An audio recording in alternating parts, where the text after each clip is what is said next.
Do you hate yourself more than other people? Yeah, I'm sure you do.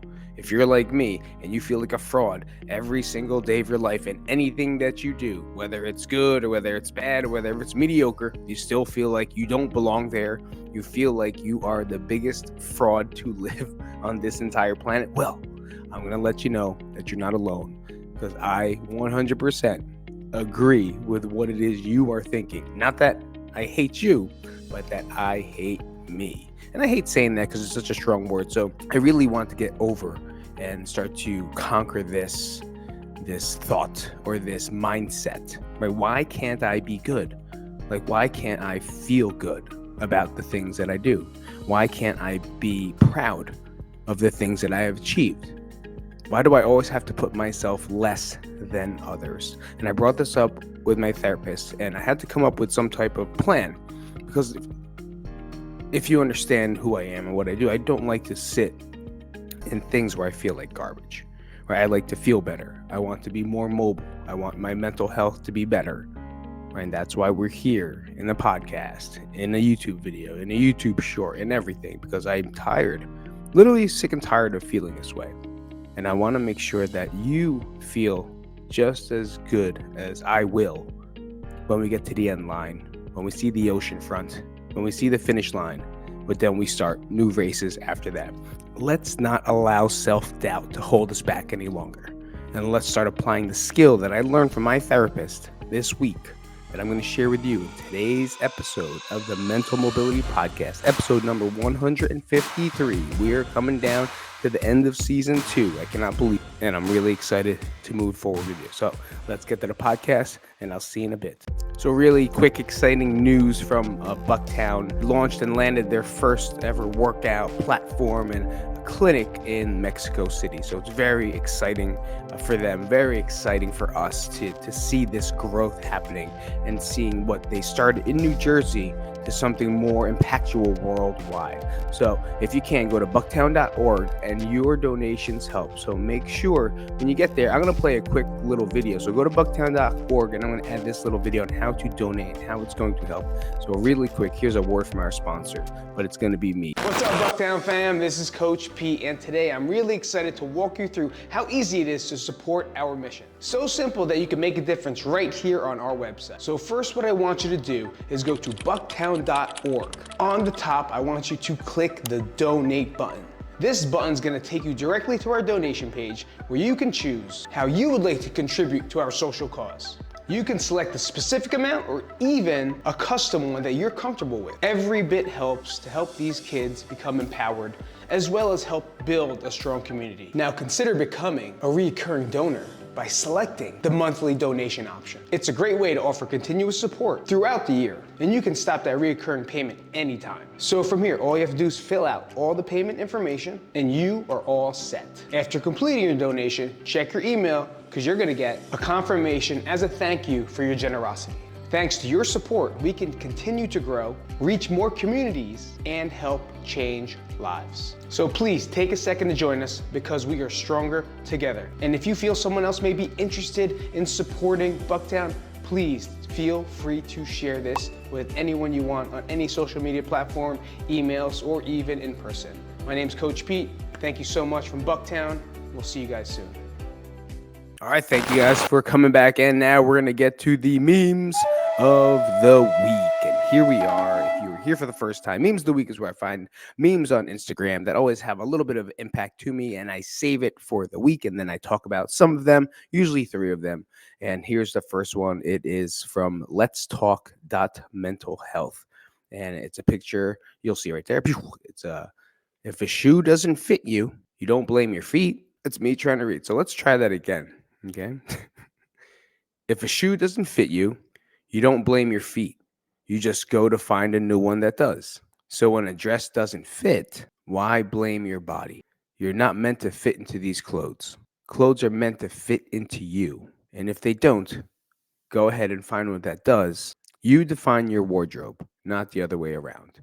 And we talked about this in the podcast before, where people hold on to this article of clothing, usually a pair of jeans or like a dress or some shit like that, that you have inside your closet. And it just stays there and it builds steam. No, it doesn't collect dust. It builds steam because a lot of your thoughts and a lot of your achievements are based off something that already happened. Whereas it's not going to make you feel good. Those jeans and that dress is only going to make you feel like shit. Okay, because sure, maybe you outgrew them, or it was a time of your life where you were a lot skinnier or a lot more in shape, right? But we keep going back to that. I used to be this. And I'm not completely in agreement with this one, right? I don't think that just buy a new dress and be happy with it. No, I think for the time being, that if you are not feeling good in your wardrobe, get rid of this shit and get something that feels more like you. And this even goes with not even fitting, but just the way things feel. Like you'll never see me in a fucking polo shirt. Like I'm never gonna wear a polo shirt. I used to wear polo shirts, right? When I had to bartend or I had to work or when I was a raver, right? Polo was the shit, Ralph Lauren with a hat. And I would wear it. But I never felt good in them. So even till this day, there's a polo shirt in my closet. I just hold it there because I need it just in case I'm gonna go bartend or some shit like that somewhere. But for the most part, fuck those things. Right. I threw out after making the podcast last week, I had to look into my own closet and I just threw everything out, especially the hoodie I was talking about, because the clothes carry energy. And if that energy is not something that's positive inside your life, it's going to make you feel like shit. So when you're going through your millions of articles of clothing where you only wear 3 of them, why not get rid of the shit ones? Sure. Oh, there's memories, and I wore this when I went to Belmar, and when I went to Joey's, and I wore this when I went to here. Well, it's 20 years ago. Get rid of it. Find something new and minimize that closet. So when you look at it, you're like, ah, I could wear this today. This feels good. I could wear this today. It feels good. Not fucking. I don't want to wear. I want to try this on. Try this on. None of it's gonna fit. Your figment of your imagination is not gonna fit. But it doesn't mean we stop trying. That's what I don't agree about that. We just don't buy the article of clothing just to change who we are. No. If you have a goal, right, and you don't like the way you feel, you don't like the way you look, well, then you have to adapt and you have to change that feeling. And by starting that is getting into clothing that does feel good. And you know what you want to do with it as a goal? Make sure those clothes are going to be so big they become uncomfortable on you and strive for another one or something different. And then when you do get that change, now you can buy a new wardrobe. But I don't want to waste money. I don't want to waste. Would you rather waste money or waste energy thinking about how shitty you feel? Think about that.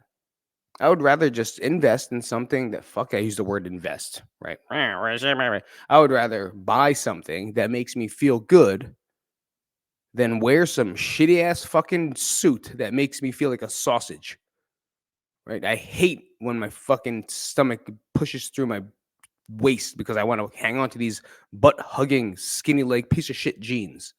No, I threw them out. No more skinny jeans anymore anyway, right? It's fucking done for now.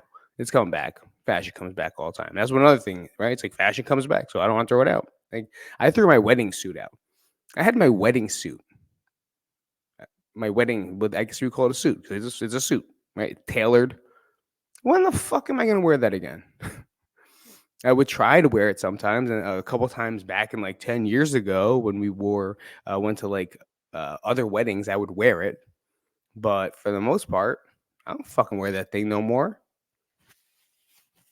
So I put that shit in Salvation Army and moved along with it, or Goodwill, whatever they have here. I think it's Goodwill. So get rid of that shit, man, and fucking stop letting wardrobes define who you are. Right? That dress means nothing. Maybe you had a great time inside it. Leave it at that. Because right now it's not making you feel good. You can take a picture of it if you want. You can think about the dress. But you think about trying to fit into it again, it's probably going to drive you fucking crazy. That's all I'm saying. All right, everyone, welcome back. And we're going to talk about what my therapist told me to do or asked me to do in this process of trying to understand this self doubt, this imposter syndrome, right? I know I fall into it. I know this is probably my hardest skill to, or not even skill, right? Whatever. It's the thing that sits with me for a long time. It's what the thing that I've been, you know, struggling with the most. That's the word there.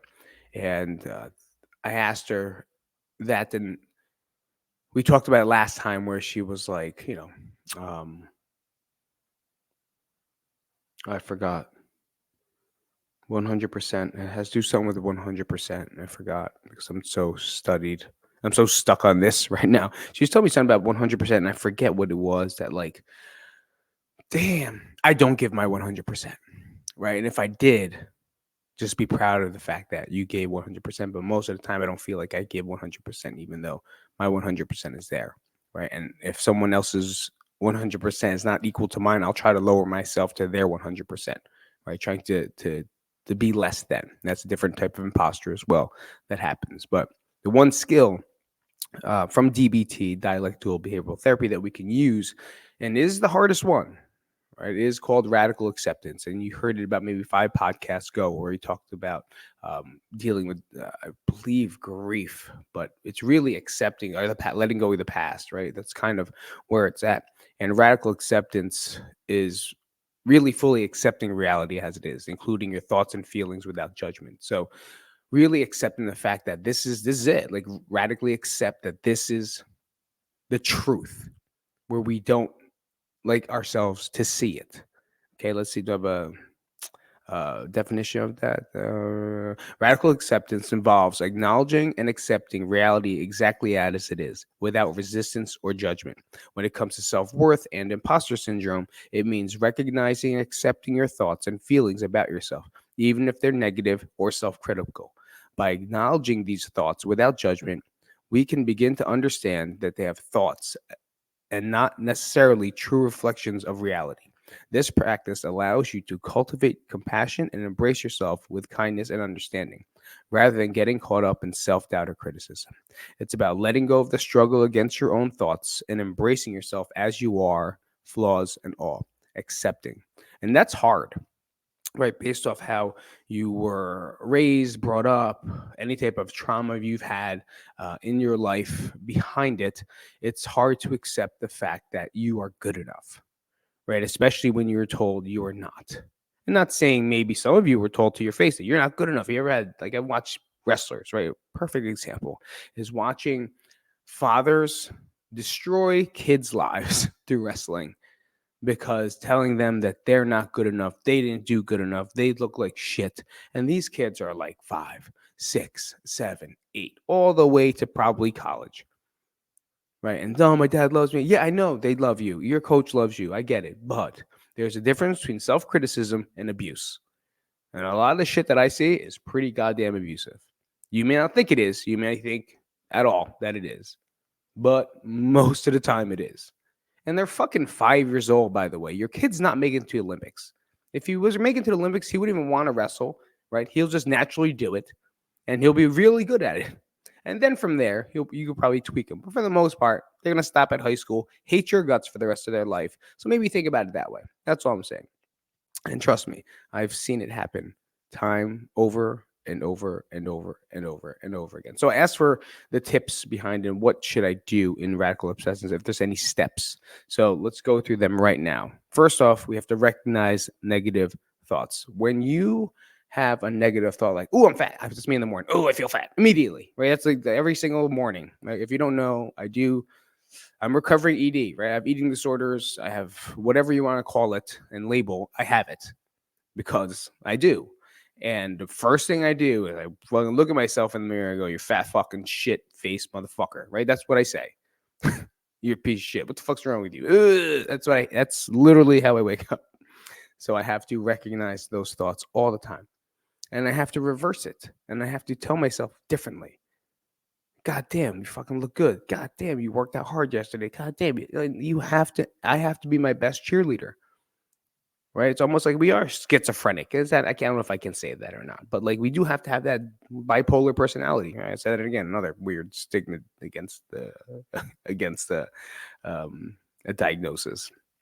Well, let's see what they say. Notice when you're experiencing thoughts or feelings, self-doubt, inadequacy, or imposter syndrome. These might include I'm not good enough and I not deserve. So just recognize it, knowing that you're saying it. Right? Catch yourself. when you talk shitty to yourself. Number two, pause and acknowledge. Instead of immediately reacting to these thoughts, take a moment to pause and acknowledge them. Remind yourself that it's okay to have these thoughts and feelings, that they're a natural part of a human being, just like the thing before. It's okay to be human, and it's okay to have these thoughts. It's not just you talking to yourself, it's you conditioned to talk to yourself that way, and it's okay.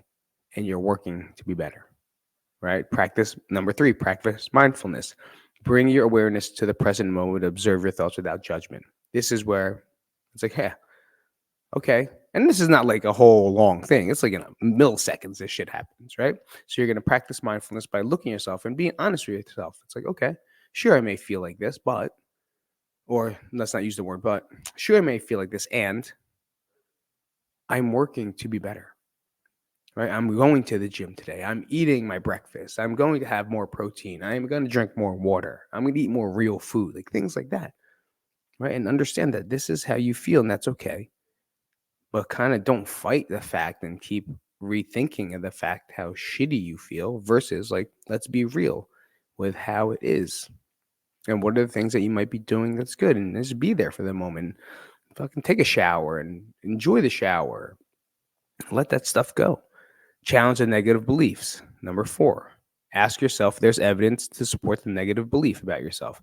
Is there any evidence? Yeah, for me, there is, right? There's a lot of evidence. It's called my past. It's like looking in your mirror every single day, not understanding why doesn't anyone love you? When everyone loves you, but usually it's just yourself that doesn't love you. Why can't I fucking have a girlfriend like everyone else? Why can't I find someone to love me like anyone else? And these are the thoughts that happens to me when I look in the fucking mirror. Granted, obviously it's not now, right? I have a loving wife. I have 2 kids. I have a brother. I have family. Everyone loves me. I know they do. But it's just me within looking to a person of beliefs from like when I was 13 years old, 12 years old, 10 years old. Holy shit, Phoenix is going to be those ages soon. God, he's going to go through this. Like, that's what scares me. And that's why I like to do this too. Because these are messages that they have to understand. Like, you're going to feel this way, right? No one here is superhuman. No one here is perfect. And you're going to feel like shit at some point in your life. But we got to challenge those negative beliefs, right? We got to challenge the fact that, is this stuff true, or are you actually living and thinking of through someone from like 20 years ago, 30 years ago, 10 years ago? Most likely you are. And I would say if you're not happy with yourself, you're not happy with the way it looks, there's things you can do. But a lot of us don't want to do that, right? Now we'll actually go against the radical acceptance of like, oh no, well, I don't feel healthy. I don't feel good. And instead, we'll just blame. I don't have time. I don't have money. Fuck that shit. And that's fine, but that's now your choice.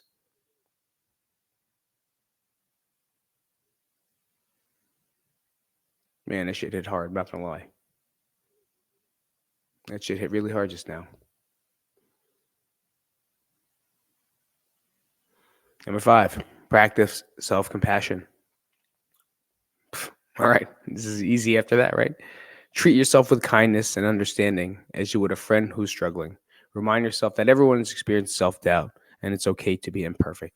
Be easy on yourself. Like right now. You're watching present moment practicing, where I'm completely lost in the fact that I'm comparing myself every morning to a kid that just never felt loved. That just didn't feel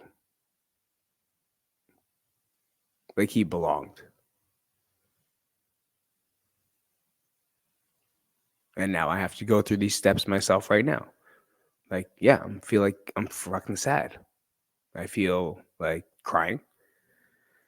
But right now, let's be mindful that I'm making a podcast and we're talking about it, and now I'm going to challenge the negative beliefs where it's like, no, that's not me anymore.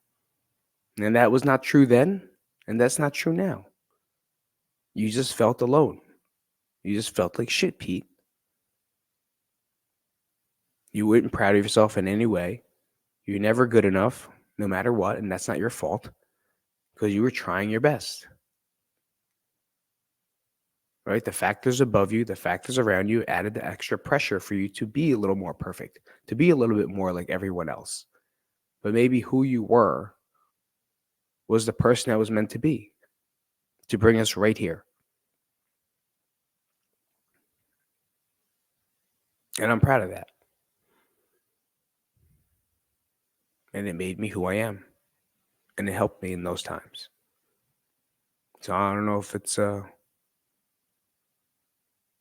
if you're like me right now, where you're actually just going through it. I'm just going through the steps, and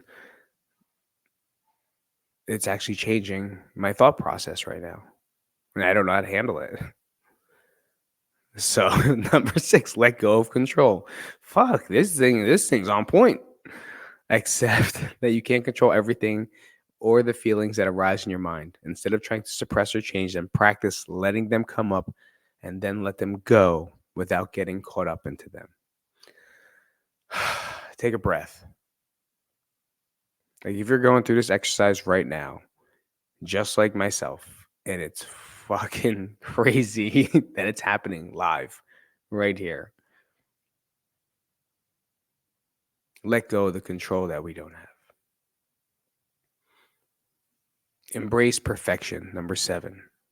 Recognize that perfection is an unrealistic standard, that everyone makes mistakes. Embrace your flaws, your imperfections as a part of what makes you unique and or human. My God, it's exactly what I'm literally mindfully going through right now.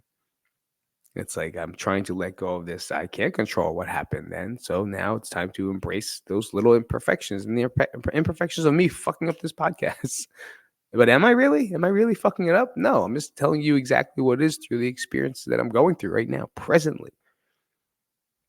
And that's what's weird, right? It never happened to me. Usually I'll think about it and talk about it, and it'll be there, but not to actually go step through step. And that one hit me, man. Like the looking in the mirror thing, like the recognizing negative thoughts and realizing that that's really what bothers me every day. And that sets the tone for me. When I'm I do cold baths, I do this, but look, there's one piece that I never even fucking thought of that can now make my mornings so much better. Right, I'll take my cold shower or my cold plunge, whatever cold therapy I do in the morning. I'll go for the walk. I'll say gratitude. I'll do all this stuff, and I feel good. But notice that there's something that I do every single day, and that's called self-talk, because of how I look, because of what I used to do. And the person I see in the mirror is not the person that's in front. I still see the kid that's 13 trying to fit in, trying to be good enough, trying to make it without being made fun of, ridiculed, bullied, whatever the fuck you want to say. He felt alone. He felt like he wasn't loved. He felt like he was just there doing a job. And I can feel him. I can see him. And that's something that's in my mind that I'm going through right now to hopefully change. And I never noticed it. And the last thing is to cultivate gratitude. Focus on the things you appreciate about yourself and accomplish. I'm fucking appreciative of everything. You have no idea how grateful I am for this. Everything we have, everything I've done, everything I've gone through. It's exactly what I say every morning when I do my gratitude, my moments of gratitude when I'm walking in the morning. I'm thankful for everything that it's given me. I'm thankful for the life that it's brought me. Even this little thing right here, this podcast right now, I'm so grateful that I got to do this for you. But internally, it helped me. It's helping me go through something that I really didn't even realize I'm actually having to go through. I just grabbed something in my life right now through helping you guys that I've surpassed every single morning and just thought of it as not a big deal. Or no, that's a huge deal. And it doesn't matter how many cold plunges I take. It doesn't matter how much high protein breakfast I eat. It doesn't matter how much I move. This right here, this is the nut and bolts. This is the one thing that I do have to unhinge. The one thing I have to work on the most. Fuck a cold bath. What about this shit? This hits a lot harder than cold therapy, but a lot of us don't want to see it. A lot of us don't even know it. That's why it's important to sit down and meditate and go through these exercises, because shit comes up. And it's shit you would not even think about. It would be shit that you would never imagine happening or having an impact on your day. And for me, it's just looking in the mirror every day, checking the scale, right? How many people check the scale every morning? Like a fucking psychopath. I do. They tell me not to. Guess what? Still do it. Sorry. I'm not gonna not. I'm not gonna weigh myself. I have to. I don't have to, but I like to know, right? I like to know where I'm at as a person, because I do feel good about myself. I feel great that I'm working out. I feel great that I'm consistent. I feel great that I'm eating well again. I feel great, like in the whole fitness aspect. But who knew that it didn't matter how much greatness I feel, because that little kid is someone that's still steering my bus.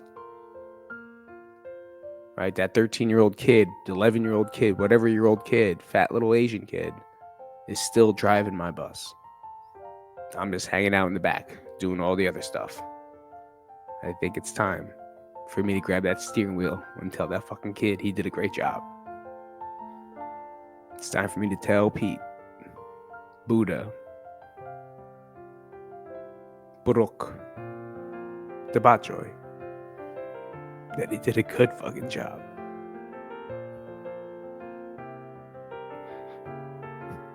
He did a good job.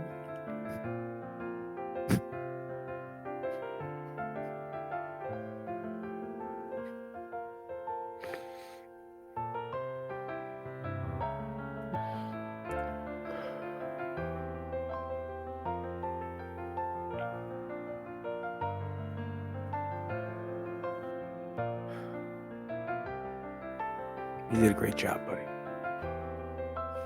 I got it from here.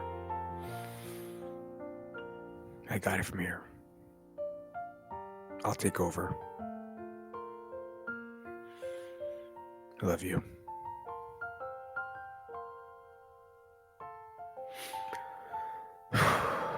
Man. So if there's anything, guys, to I don't know if I could go anymore after that one, but go through the steps.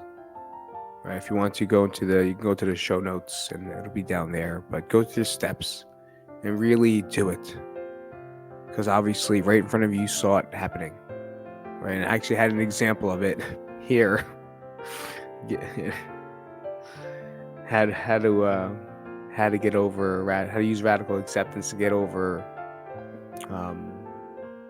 imposter syndrome. I had an example right here, like getting a promotion at work but feeling overwhelmed and that you didn't get it, but I'm not going to go through it because you just saw one happening right in front of your face, literally step by step. But my challenge to you is to find something that you do every day that might be a little negative in how you talk to yourself, and go through the steps and see if it's something that is really holding you back. Something day to day that you don't even know may be literally chaining you inside. And you're doing all this other stuff, which is really good, but it's until you find those little ones, those little specks of mind fuckery, is when we're really going to see drastic change. So practice the skill of radical acceptance and accept the fact that there's some things that you cannot control inside this life, and there's things that are real about you that you don't see. But it does take time, and it does take practice. So make sure you practice, make sure you do it, and make sure you just do your best to stay with it and keep doing it over and over and over again. So we could live a life that's worth living. Because a lot of us don't feel like life is. But I'll tell you right now that it is. From a person that's been through a lot of shit, a lot of stuff inside the mind, outside the mind, I'll tell you right now, I'm still here. And I'm happy to say so. So I'll see you guys later. Until next episode. Mental Mobility Podcast. Peace out, everybody.